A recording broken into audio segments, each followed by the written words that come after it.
આમ મિત્રો જુદા જુદા વિદ્યુત ધ્રુવોનો ઉપયોગ કરીને જુદા જુદા અર્ધકોષ બનાવી શકાય. અર્ધકોષ શું છે? વિદ્યુત ધ્રુવ અને તેને જે વિદ્યુત વિભાજ્ય દ્રાવણમાં ડુબાડેલો છે તે સંયુક્તોને અર્ધકોષ કહેવાય. તો જુદા જુદા વિદ્યુત ધ્રુવોનો ઉપયોગ કરીને અનેક પ્રકારના વિદ્યુત રાસાયણિક કોષની રચના કરી શકીએ છીએ. તો મિત્રો આવા વિદ્યુત રાસાયણિક કોષને સમજવા માટે એમાં કયો વિદ્યુત ધ્રુવ, કયા વિદ્યુત વિભાજ્ય દ્રાવણ અને એની સાંદ્રતા શું છે એ સમજવા માટે વિદ્યુત રાસાયણિક કોષને સાંકેતિક સ્વરૂપે દર્શાવવામાં આવે છે, જેને માત્ર જોઈને જ તેમાં કયો વિદ્યુત ધ્રુવ અને કયા વિદ્યુત વિભાજ્ય દ્રાવણની કેટલી સાંદ્રતા છે તે જાણી શકાય છે. તો મિત્રો આજે આપણે વિદ્યુત રાસાયણિક કોષનું સાંકેતિક નિરૂપણ સમજવા માટે પ્રયત્ન કરીશું. પરીક્ષામાં કોઈ પ્રશ્ન પૂછાય નહીં, પરંતુ આ સૌથી અગત્યતા ધરાવતો આ ટોપિક છે એમ કહી શકાય. મિત્રો આપણે જાણીએ છીએ ડેનિયલ કોષ ભણી ગયા. લેફ્ટ હેન્ડ સાઈડ ડાબી બાજુએ ઝીંક અને ઝીંક સલ્ફેટનું દ્રાવણ હતું અને જમણી તરફ કોપર અને કોપર સલ્ફેટનું દ્રાવણ હતું. એક અર્ધકોષ બીજો અર્ધકોષ સંયુક્તપણે વિદ્યુત રાસાયણિક કોષ તરીકે ઓળખાય. એટલે કહી શકાય કે વીરા કોષમાં બે અર્ધકોષનો સમન્વય કરેલો છે.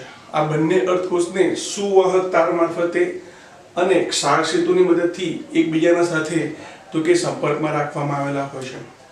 તો વિદ્યુત રાસાયણિક કોષનું નિરૂપણ કરવું હોય તો એના માટે સૌપ્રથમ આપણે અર્ધકોષનું નિરૂપણ કેવી રીતે કરીશું એ સમજવા પ્રયત્ન કરીએ. તો અહીંયા જોઈએ આપણે એનોડ તરીકે જે અર્ધકોષ છે તેનું સાંકેતિક નિરૂપણ કેવી રીતે કરવામાં આવે. આપણે યાદ કરો ડેનિયલ કોષની અંદર ઝીંક સલ્ફેટના દ્રાવણમાં ઝીંક ધાતુની પટ્ટી અથવા સળિયો ડુબાડેલો હતો.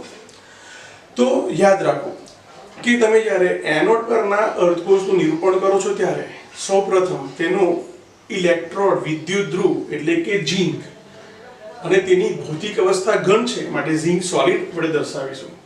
અને તેમાં જે વિદ્યુત વિભાજ્ય દ્રાવણ છે તેમાં Zn+2 આયન છે, એટલે કે જે ધાતુ છે તે ધાતુ આયનનું જ દ્રાવણ છે. તો તે ધાતુ આયનની સંજ્ઞા દર્શાવવામાં આવે. જલીય દ્રાવણ છે માટે એને એક્વિયસ વડે દર્શાવવામાં આવે છે. જો જલીય દ્રાવણની સાંદ્રતા તમને આપેલી છે, ધારો કે Zn2+ આયન ધરાવતું દ્રાવણ છે એમાં Zn+2 આયનની સાંદ્રતા 0.4 મોલર છે, 0.6 મોલર છે, 1.2 મોલર છે. અઝ્યુમ કરો કે ધારો કે 1 મોલર છે તો આપણે તેની સાંદ્રતાને તેના એકમ સહિત દર્શાવવી પડે. તો શું કરીશું આપણે? તો કે દ્રાવણની જે સાંદ્રતા છે તેના મૂલ્ય સહિત તેને m, તેનો એકમ મોલારિટી, તેને m સંજ્ઞા વડે કૌંસમાં દર્શાવવામાં આવે. એટલે આનું આ છે. પણ અહીંયા આપણે વધારો શું કર્યું? તો કે Zn+2 ની જે સાંદ્રતા હતી આપણે તેને આ રીતે દર્શાવી. હવે ધ્યાન રાખો, તમે અહીંયા એક્વિયસ ના લખો તો ચાલે. કેમ? અહીંયા મોલારિટી છે, ધેટ મીન્સ કે જલીય દ્રાવણ જ છે. તો તમે એક્વિયસ ના લખો તો પણ ચાલે. સીધું Zn2+ અને 1 મોલર લખો તો પણ ચાલે. પણ જો 1 મોલર ના લખેલું હોય, આપેલું હોય તો તે વખતે તમારે એક્વિયસ દર્શાવવું જ પડે. હવે વિદ્યુત રાસાયણિક કોષમાં જમણી તરફ જે અર્ધકોષ છે કેથોડ તરીકે વર્તે છે, આપણે જાણીએ છીએ. જેમાં શું હોય છે? તો કે જેની અંદર કેથોડ એટલે કોપર અને કોપર સલ્ફેટનું દ્રાવણ હોય છે. તો યાદ રાખો મિત્રો, તમે જ્યારે કેથોડ તરીકે વર્તતા કોષનું જ્યારે અર્ધકોષનું જ્યારે નિરૂપણ કરો છો ત્યારે સૌપ્રથમ શું લખીશું? તો કે સૌપ્રથમ આપણે જે દ્રાવણ છે એ દ્રાવણને દર્શાવીશું. એ દ્રાવણની તો કે એની અંદર જે ધાતુ આયન છે તે ધાતુ આયનની સંજ્ઞા લખીને તેનું જલીય દ્રાવણ એટલે એક્વિયસ અને તેની સાંદ્રતા મોલારિટીમાં દર્શાવી. ધારો કે અહીંયા 1 મોલર છે તો 1 મોલર લખ્યું. અને જે ઇલેક્ટ્રોડ છે, જે ધાતુ છે, કોપર ધાતુ છે ડેનિયલ કોષની અંદર, બરાબર છે, એ બેની વચ્ચે ઊભી લીટી દર્શાવીશું. હવે બંનેમાં શું તફાવત છે? તો કે એનોડ એટલે કે લેફ્ટ હેન્ડ સાઈડ પર જે અર્ધકોષ છે એમાં પહેલા ધાતુ અને પછી ધાતુ આયનની તો કે સાંદ્રતા દર્શાવીશું. અને કેથોડની અંદર પહેલા ધાતુ આયનની સાંદ્રતા બતાવીશું અને ત્યારબાદ ધાતુ દર્શાવીશું. આવું કેમ કર્યું? એનોડ પર ઓક્સિડેશન થાય છે એટલે કે Zn માંથી Zn2+ બને છે અને કેથોડ પર Cu2+ આયન ઇલેક્ટ્રોન મેળવીને Cu માં ફેરવાય છે. માટે નિરૂપણની અંદર એનોડ પર પ્રથમ ધાતુ અને પછી ધાતુ આયનની સાંદ્રતા અને ત્યારબાદ કેથોડ પર તો કે પ્રથમ ધાતુ આયન ધરાવતા દ્રાવણની સાંદ્રતા અને ત્યારબાદ ધાતુને ઊભી લીટી વડે દર્શાવીશું. પણ મિત્રો, જો વાયુમય પ્રકારનો વિદ્યુત ધ્રુવ હોય તો શું કરીશું? આપણે વાયુમય વિદ્યુત ધ્રુવને ભણી ગયા. આપણે હાઇડ્રોજન પ્રમાણિત હાઇડ્રોજન વિદ્યુત ધ્રુવનો આપણે આગળ અભ્યાસ કરીશું, પણ આપણે એટલી તો ખબર જ છે કે વાયુમય વિદ્યુત ધ્રુવની અંદર તો કે સામાન્ય રીતે તો કે વાયુ છે, તે વાયુની અંદર જે તત્વ છે તેના કેટઆયનનું તો કે દ્રાવણ પણ છે, બરાબર છે, વિદ્યુત વિભાજ્ય, અને એ બંનેને એકબીજા સંપર્કમાં રાખવા માટે પ્લેટિનમ ધાતુની તકતી પણ હોય છે. તો સૌપ્રથમ આપણે એનોડ તરીકે જ્યારે વાયુમય વિદ્યુત ધ્રુવને દર્શાવવું હોય તો સૌપ્રથમ પહેલા ધાતુ જે ઉપયોગમાં લીધેલી છે નિષ્ક્રિય વિદ્યુત ધ્રુવ તરીકે વર્તે છે તેના પછી જે તે વાયુ છે તેનું સૂત્ર. મિત્રો યાદ રાખો, અહીં તમે જે વાયુ પસાર કરો છો એ વાયુનું આંશિક દબાણ એટલે કે એનું દબાણ આપણે 12 એકમ એની બાજુમાં દર્શાવીશું, અને ત્યારબાદ જે પેલું વિદ્યુત વિભાજ્ય દ્રાવણ છે એની અંદર જે ધન આયન છે તેની સંજ્ઞા અને તેનું સાંદ્રતાનું મૂલ્ય m એકમ સહિત દર્શાવીશું. અહીંયા હાઇડ્રોજન ધ્રુવ પરથી આપણે દર્શાવીએ તો હાઇડ્રોજન વિદ્યુત ધ્રુવમાં તો કે સંપર્ક સપાટી તરીકે પ્લેટિનમ ધાતુ છે. તમે અહીંયા સોલિડ લખો તો ચાલશે, નહીં લખો તો પણ વાંધો નહીં. પ્લેટિનમ વાયુમય વિદ્યુત ધ્રુવ માટે, પ્લેટિનમ ઊભી લીટી હાઇડ્રોજન વાયુ માટે ગેસિયસ, અને દબાણનો એકમ 12 લઈશું આપણે. જો ધારો કે અહીંયા 1 બાર દબાણ હાઇડ્રોજન વાયુનું હોય તો 1 બાર લખાય, તમને જે આપ્યું તે લખવાનું હોય, ના આપ્યું હોય તો ખાલી ગેસિયસ ફોર્મમાં લખો તો ચાલે. તમે 12 લખો અને ગેસિયસ લખો તો ચાલે, કારણ કે 12 એ વાયુના દબાણનો એકમ છે, બરાબર છે, વાયુ માટે વપરાય છે, માટે એ ગેસિયસ લખો તો ચાલે.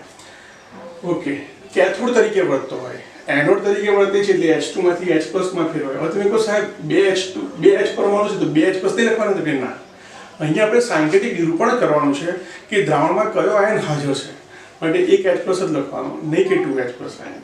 કેથોડ તરીકે વર્તતું હોય તો આનાથી બિલકુલ ઉલટ લખવાનું છે. અહીંયા પણ તમે જો, અહીંયા શું કર્યું આપણે તો કે પહેલા Zn, એનોડમાં Zn અને પછી દ્રાવણ લખ્યું, એની સાંદ્રતા દર્શાવી, બરાબર છે, આ રીતે.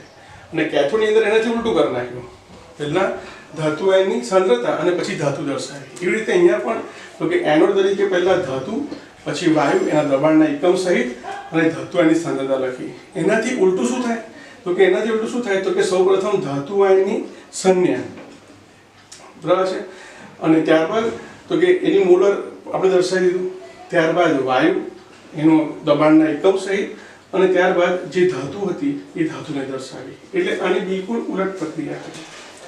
આ થયું બંને પ્રકારના એનોડ અને કેથોડ તરીકે વર્તતા અર્ધકોષનું નિરૂપણ થયું. પણ જો મારે વિદ્યુત રાસાયણિક કોષનું નિરૂપણ કરવું હોય તો શું કરવું પડે તો કે આપણે જાણીએ છીએ કે વિદ્યુત રાસાયણિક કોષની અંદર ક્ષાર સેતુનો ઉપયોગ કરવામાં આવે છે. તો ક્ષાર સેતુની જગ્યાએ આપણે એ બંને અર્ધકોષના નિરૂપણની વચ્ચે આપણે 2 ઊભી લીટી મૂકીશું, જેને કારણે આપણને ખ્યાલ આવે વિદ્યુત રાસાયણિક કોષમાં ક્ષાર સેતુનો ઉપયોગ થયેલો છે. મિત્રો આ ઉપરાંત આપણે જાણીએ છીએ કે એનોડ પર ઓક્સિજન થઈને ઇલેક્ટ્રોન મુક્ત થાય છે, એટલે કે અહીં એનોડ નેગેટિવ ચાર્જ બને છે, ને એટલે શું કરીશું આપણે તો કે નિરૂપણ દરમિયાન એનોડનો જે છેડો છે લેફ્ટ હેન્ડ સાઈડ એમાં ઉપર નેગેટિવ સાઇન દર્શાવીશું, અને કેથોડ પર રિડક્શન થાય છે, એનોડ પરથી આવેલા ઇલેક્ટ્રોન રિડ્યુસ્ડ થાય છે કેટાયન વડે, દ્રાવણમાંના ધાતુ આયન વડે, માટે ત્યાં પોઝિટિવ સાઇન દર્શાવીશું. હવે આપણે એનું નિરૂપણ જોઈએ કેવી રીતે થશે તે.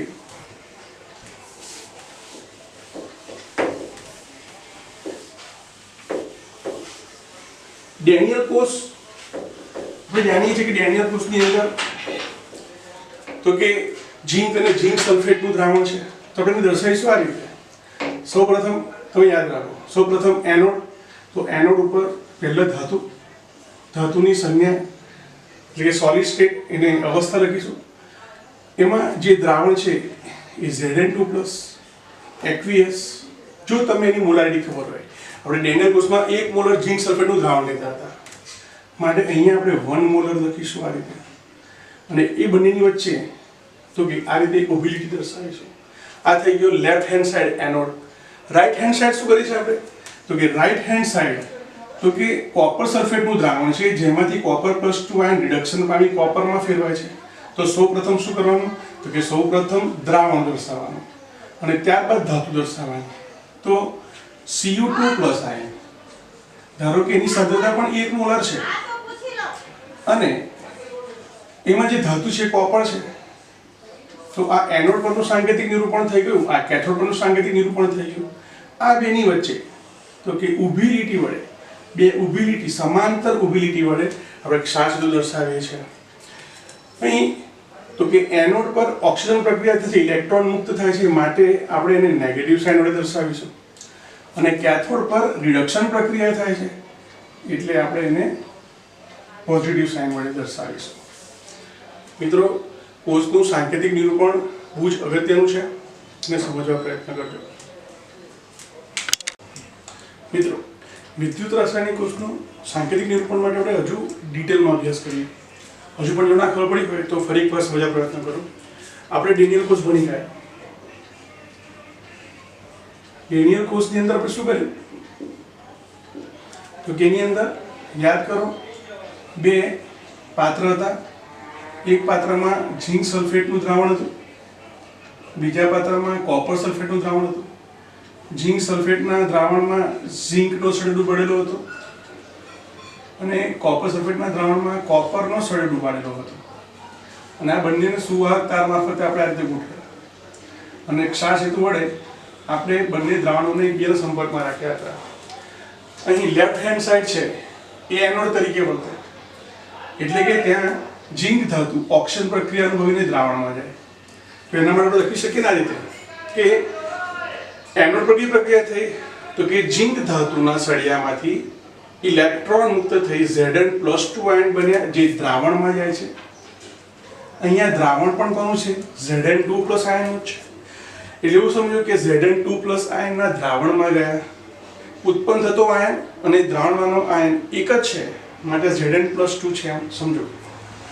તે જ પ્રકારે અહીં તો કે ઇલેક્ટ્રોન અહીંયા તમે ગેલ્વેનોમીટર જોડેલું છે.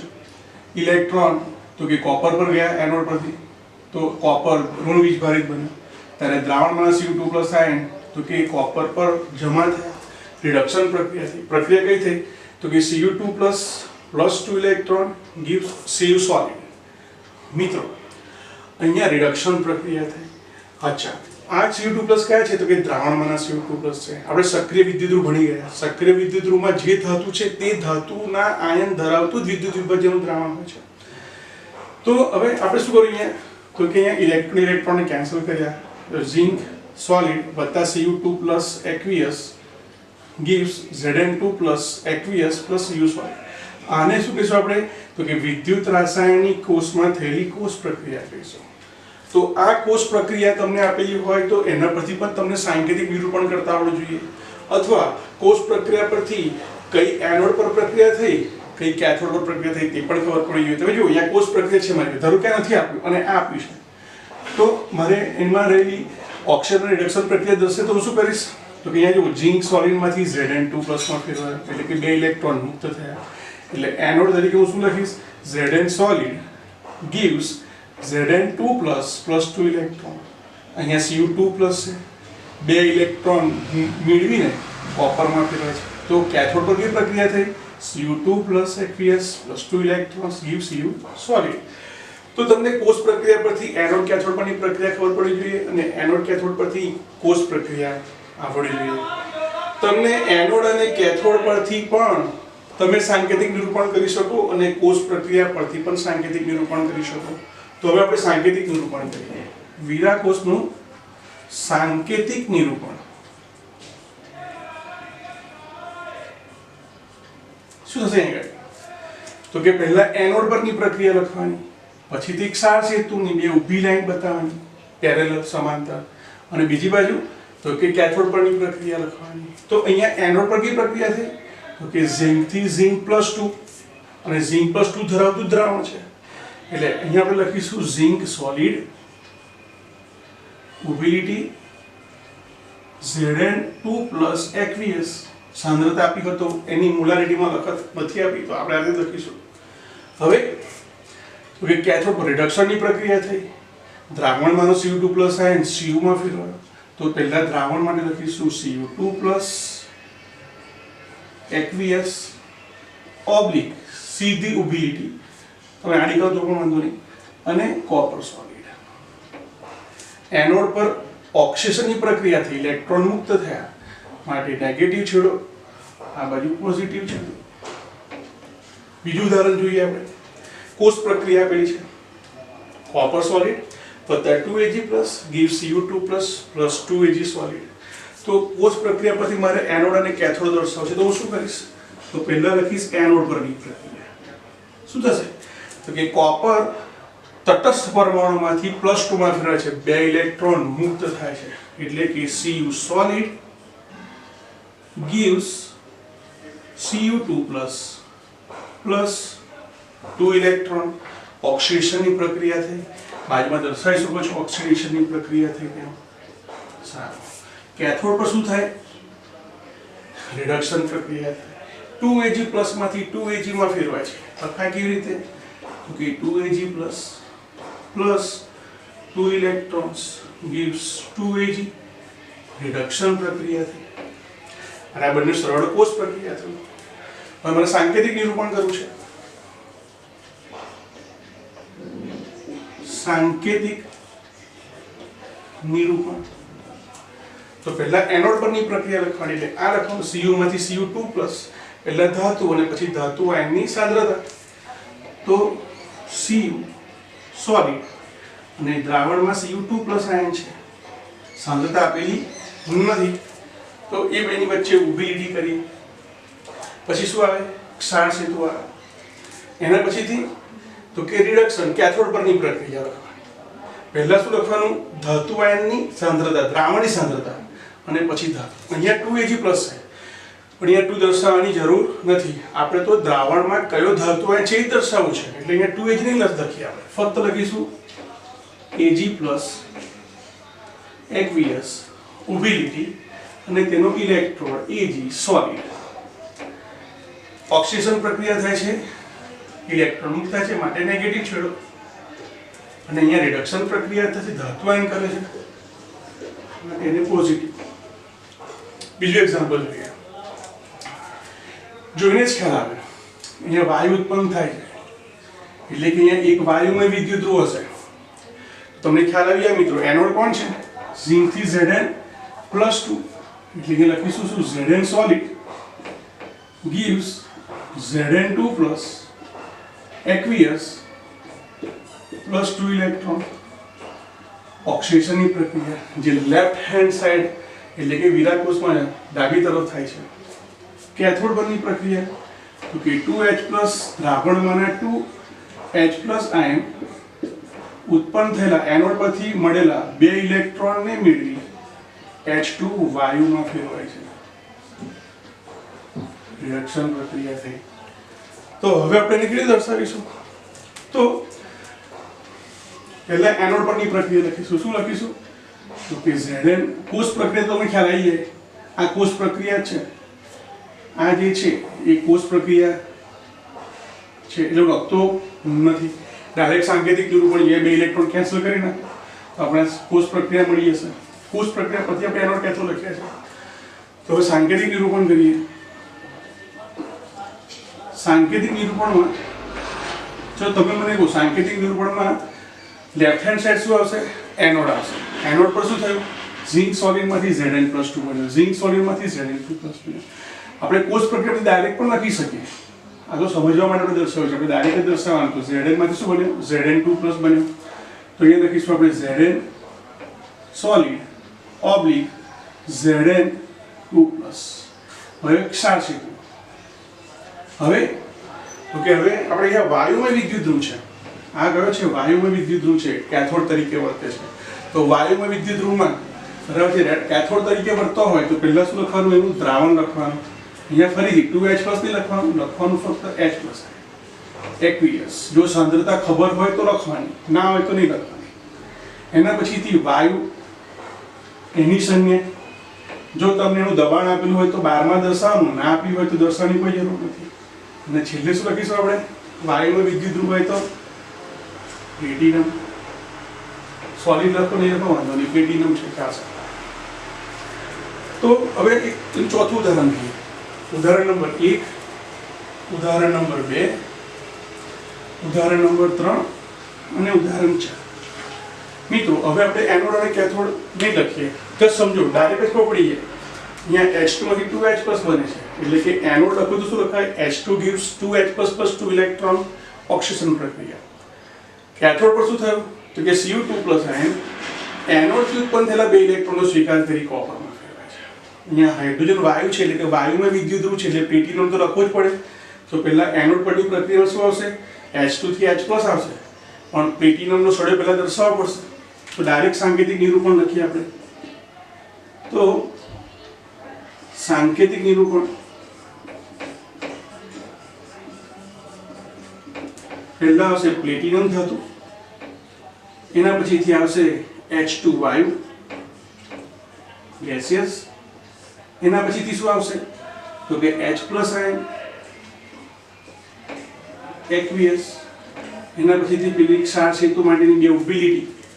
પછી કેથોડ પરની પ્રક્રિયા. કેથોડ પ્રક્રિયા શું છે તો કે Cu2+ આયન છે એટલે એક્વિયસ અને Cu સોલિડ.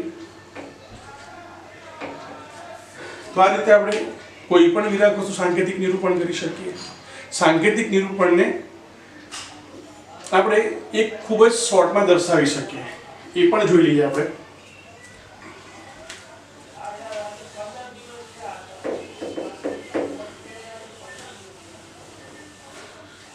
ટૂંકમાં યાદ રાખો, ક્ષાર સેતુના નિરૂપણમાં બે અર્ધકોષની વચ્ચે બે સમાંતર ઉભી એક બાજુ એનોડ, બીજી બાજુ કેથોડ.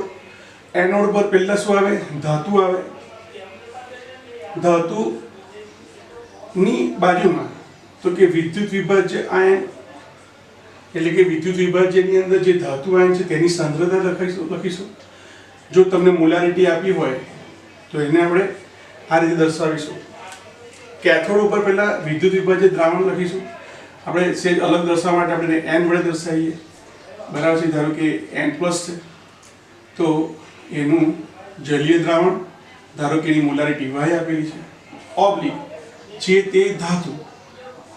આ રીતે એનોડ પર નેગેટિવ સાઇન, કેથોડ પર પોઝિટિવ સાઇન. તો આ સાંકેતિક નિરૂપણ કરવાની પદ્ધતિ છે.